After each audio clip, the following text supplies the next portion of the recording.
એને ખેસે તો લાંબી થાય પાદર ગાજે છે એને મેકે તો મોળગે જાય પાદર ગાજે છે આવી પાદર ની રે પાદર ગાજે છે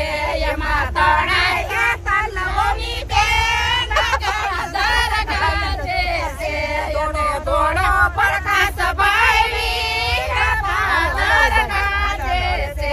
ગુજરાતી ફટાણાની મોજ જ અલગ હોય ભાઈ.